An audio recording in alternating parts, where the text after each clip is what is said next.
text to be chapter 10, which explains how Javert got on the scent. The events of which we have just beheld the reverse side, so to speak, had come about in the simplest possible manner. When Jean Valjean, on the evening of the very day when Javert had arrested him beside Fantine's deathbed, had escaped from the town jail of M. sur M. The police had supposed that he had betaken himself to Paris. Paris is a maelstrom where everything is lost, and everything disappears in this belly of the world, as in the belly of the sea. No forest hides a man as does that crowd. Fugitives of every sort know this. They go to Paris as to an abyss. There are gulfs which save.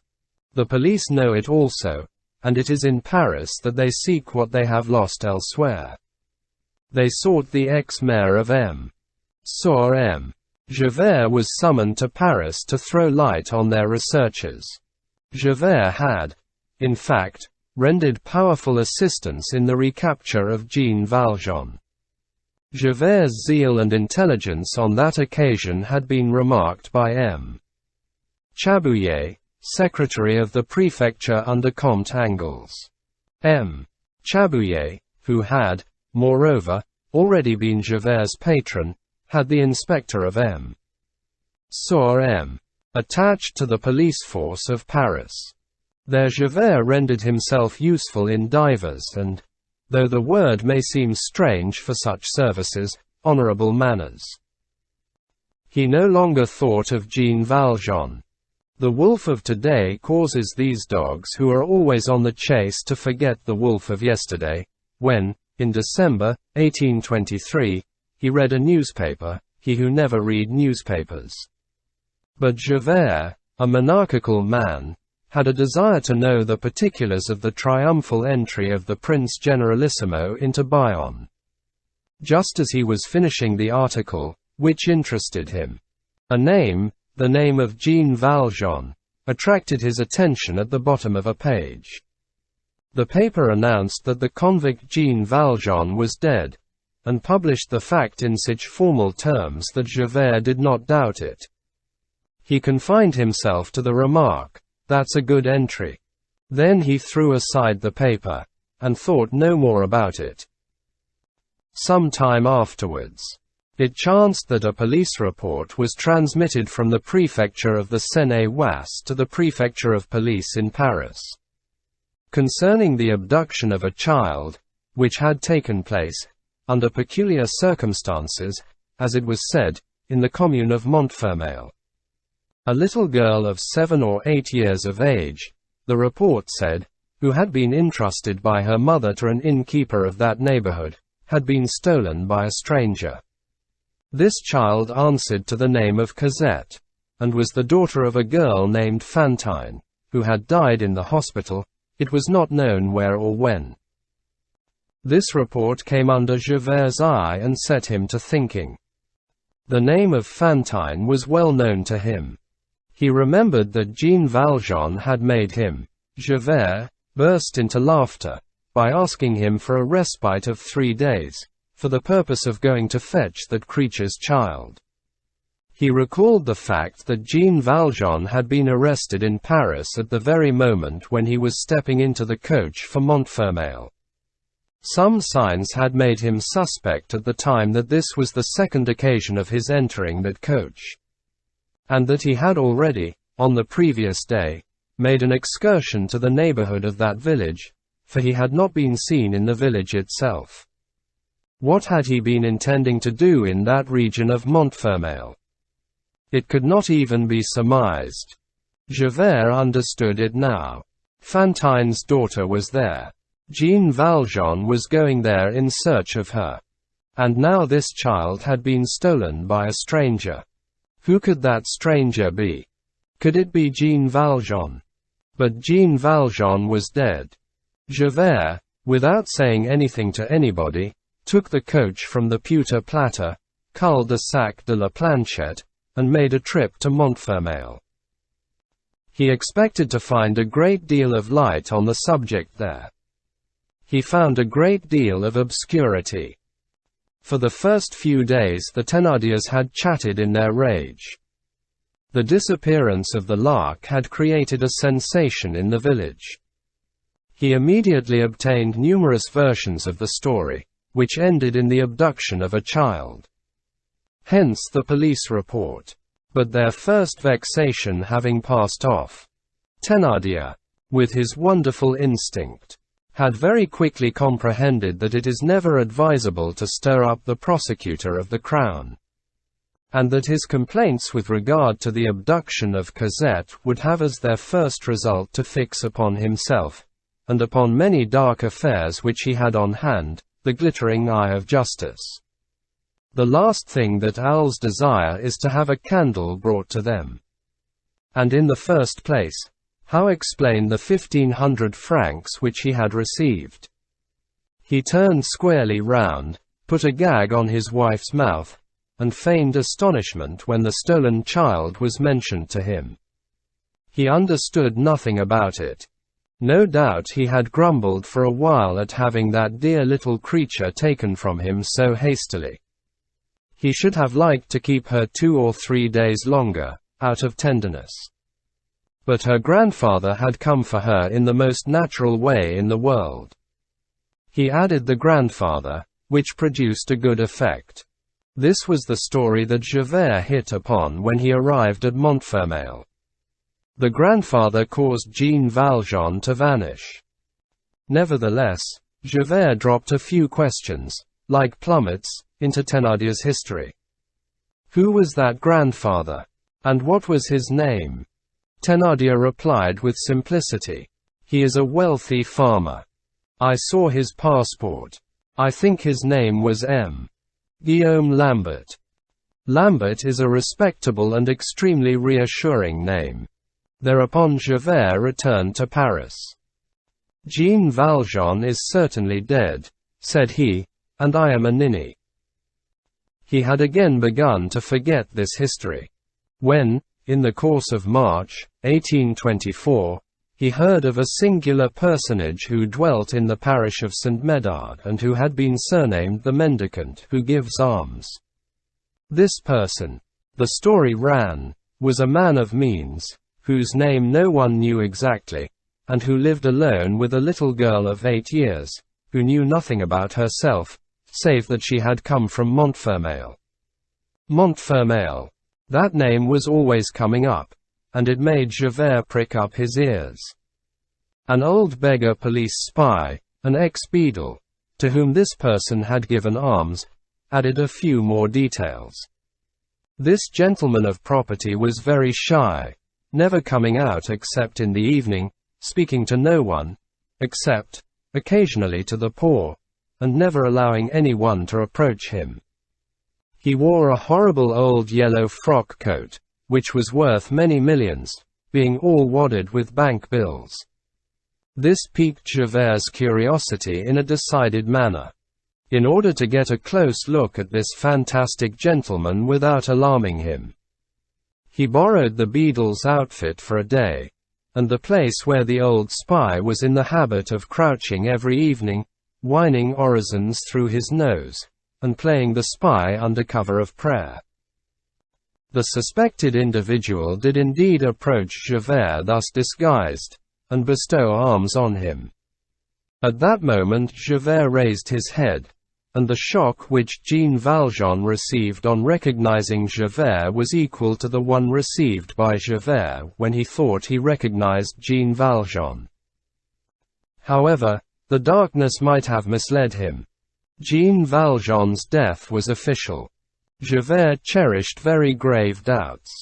And when in doubt, Javert, the man of scruples, never laid a finger on anyone's collar. He followed his man to the Gorbeau house, and got the old woman to talking, which was no difficult matter. The old woman confirmed the fact regarding the coat lined with millions, and narrated to him the episode of the 1,000-franc bill. She had seen it. She had handled it. Javert hired a room. That evening he installed himself in it.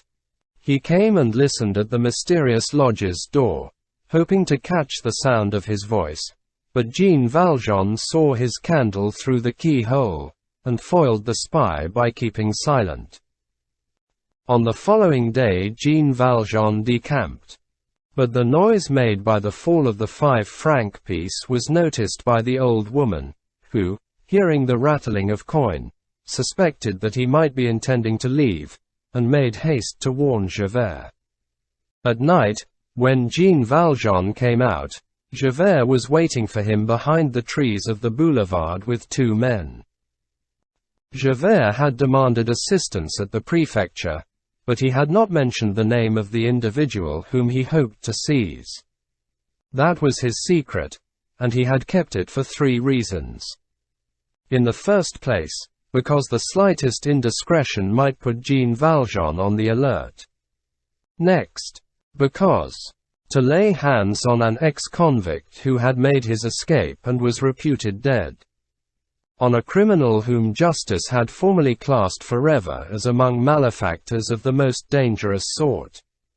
Was a magnificent success which the old members of the Parisian police would assuredly not leave to a newcomer like Javert, and he was afraid of being deprived of his convict. And lastly, because Javert, being an artist, had a taste for the unforeseen. He hated those well-heralded successes which are talked of long in advance and have had the bloom brushed off. He preferred to elaborate his masterpieces in the dark and to unveil them suddenly at the last. Javert had followed Jean Valjean from tree to tree, then from corner to corner of the street, and had not lost sight of him for a single instant. Even at the moments when Jean Valjean believed himself to be the most secure, Javert's eye had been on him. Why had not Javert arrested Jean Valjean? Because he was still in doubt. It must be remembered that at that epoch the police was not precisely at its ease. The free press embarrassed it. Several arbitrary arrests denounced by the newspapers had echoed even as far as the chambers, and had rendered the prefecture timid. Interference with individual liberty was a grave matter. The police agents were afraid of making a mistake. The prefect laid the blame on them. A mistake meant dismissal. The reader can imagine the effect which this brief paragraph, reproduced by 20 newspapers, would have caused in Paris. Yesterday, an aged grandfather, with white hair, a respectable and well-to-do gentleman, who was walking with his grandchild, aged 8, was arrested and conducted to the agency of the prefecture as an escaped convict. Let us repeat in addition that Javert had scruples of his own. Injunctions of his conscience were added to the injunctions of the prefect. He was really in doubt. Jean Valjean turned his back on him and walked in the dark. Sadness, uneasiness, anxiety, depression, this fresh misfortune of being forced to flee by night, to seek a chance refuge in Paris for Cosette and himself, the necessity of regulating his pace to the pace of the child. All this, without his being aware of it, had altered Jean Valjean's walk, and impressed on his bearing such senility, that the police themselves, incarnate in the person of Javert, might, and did in fact, make a mistake. The impossibility of approaching too close. His costume of an émigré preceptor. The declaration of Thénardier which made a grandfather of him.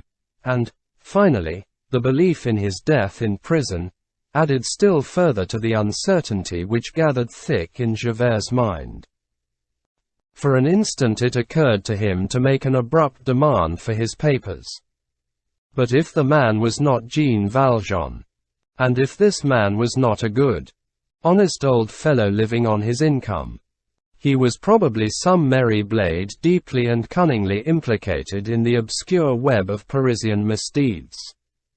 Some chief of a dangerous band, who gave alms to conceal his other talents, which was an old dodge. He had trusty fellows, accomplices' retreats in case of emergencies, in which he would, no doubt, take refuge. All these turns which he was making through the streets seemed to indicate that he was not a simple and honest man. To arrest him too hastily would be to kill the hen that laid the golden eggs. Where was the inconvenience in waiting? Javert was very sure that he would not escape. Thus he proceeded in a tolerably perplexed state of mind, putting to himself 100 questions about this enigmatical personage. It was only quite late in the Rue de Pontoise that, thanks to the brilliant light thrown from a dram shop, he decidedly recognized Jean Valjean. There are in this world two beings who give a profound start: the mother who recovers her child and the tiger who recovers his prey. Javert gave that profound start. As soon as he had positively recognized Jean Valjean, the formidable convict, he perceived that there were only 3 of them, and he asked for reinforcements at the police station of the Rue de Pontoise. One puts on gloves before grasping a thorn cudgel. This delay and the halt at the carrefour Rollin to consult with his agents came near causing him to lose the trail. He speedily divined, however, that Jean Valjean would want to put the river between his pursuers and himself. He bent his head and reflected like a bloodhound who puts his nose to the ground to make sure that he is on the right scent. Javert, with his powerful rectitude of instinct, went straight to the bridge of Austerlitz. A word with the toll-keeper furnished him with the information which he required. "Have you seen a man with a little girl?" "I made him pay 2 sous," replied the toll-keeper. Javert reached the bridge in season to see Jean Valjean traverse the small illuminated spot on the other side of the water, leading Cosette by the hand. He saw him enter the Rue du Chemin Vert Saint-Antoine. He remembered the cul-de-sac Genrot arranged there like a trap, and of the sole exit of the Rue Droit Mur into the Rue Petit Picpus. He made sure of his back burrows, as huntsmen say. He hastily dispatched one of his agents, by a roundabout way, to guard that issue. A patrol which was returning to the arsenal post having passed him, he made a requisition on it, and caused it to accompany him. In such games soldiers are aces. Moreover, the principle is, that in order to get the best of a wild boar, one must employ the science of venery and plenty of dogs. These combinations having been effected, feeling that Jean Valjean was caught between the blind alley Genrot on the right, his agent on the left, and himself, Javert, in the rear, he took a pinch of snuff. Then he began the game. He experienced one ecstatic and infernal moment. He allowed his man to go on ahead, knowing that he had him safe, but desirous of postponing the moment of arrest as long as possible. Happy at the thought that he was taken and yet at seeing him free. Gloating over him with his gaze, with that voluptuousness of the spider which allows the fly to flutter, and of the cat which lets the mouse run. Claws and talons possess a monstrous sensuality, the obscure movements of the creature imprisoned in their pincers. What a delight this strangling is! Javert was enjoying himself. The meshes of his net were stoutly knotted. He was sure of success. All he had to do now was to close his hand. Accompanied as he was, the very idea of resistance was impossible, however vigorous, energetic, and desperate Jean Valjean might be. Javert on the hunt. Javert advanced slowly, sounding, searching on his way all the nooks of the street like so many pockets of thieves. When he reached the center of the web he found the fly no longer there. His exasperation can be imagined. He interrogated his sentinel of the Rues Droit Mur and Petit Picpus. That agent, who had remained imperturbably at his post, had not seen the man pass. It sometimes happens that a stag is lost head and horns. That is to say, He escapes although he has the pack on his very heels, and then the oldest huntsmen know not what to say. Duvivier, Lignaville, and Desprez halt short. In a discomfiture of this sort, Artung exclaims, "It was not a stag, but a sorcerer." Javert would have liked to utter the same cry. His disappointment bordered for a moment on despair and rage. It is certain that Napoleon made mistakes during the war with Russia. That Alexander committed blunders in the war in India. That Cæsar made mistakes in the war in Africa. That Cyrus was at fault in the war in Scythia, and that Javert blundered in this campaign against Jean Valjean. He was wrong, perhaps, in hesitating in his recognition of the exconvict. The first glance should have sufficed him. He was wrong in not arresting him purely and simply in the old building. He was wrong in not arresting him when he positively recognized him in the Rue de Pontoise. He was wrong in taking counsel with his auxiliaries in the full light of the moon in the carrefour rollin. Advice is certainly useful. It is a good thing to know and to interrogate those of the dogs who deserve confidence. But the hunter cannot be too cautious when he is chasing uneasy animals like the wolf and the convict. Javert, by taking too much thought as to how he should set the bloodhounds of the pack on the trail, alarmed the beast by giving him wind of the dart, and so made him run. Above all, he was wrong in that after he had picked up the scent again on the bridge of Austerlitz, he played that formidable and puerile game of keeping such a man at the end of a thread. He thought himself stronger than he was, and believed that he could play at the game of the mouse and the lion. At the same time, he reckoned himself as too weak, when he judged it necessary to obtain reinforcement. Fatal precaution, waste of precious time. Javert committed all these blunders, and nonetheless was one of the cleverest and most correct spies that ever existed. He was, in the full force of the term, what is called in venery a knowing dog. But what is there that is perfect? Great strategists have their eclipses. The greatest follies are often composed, like the largest ropes, of a multitude of strands. Take the cable thread by thread, take all the petty determining motives separately, and you can break them one after the other, and you say, that is all there is of it. Braid them, twist them together. The result is enormous. It is Attila hesitating between Marcian on the east and Valentinian on the west. It is Hannibal tarrying at Capua. It is Danton falling asleep at Arcus-sur-Aube. However that may be, even at the moment when he saw that Jean Valjean had escaped him, Javert did not lose his head. Sure that the convict who had broken his ban could not be far off, he established sentinels, he organized traps and ambuscades, and beat the quarter all that night.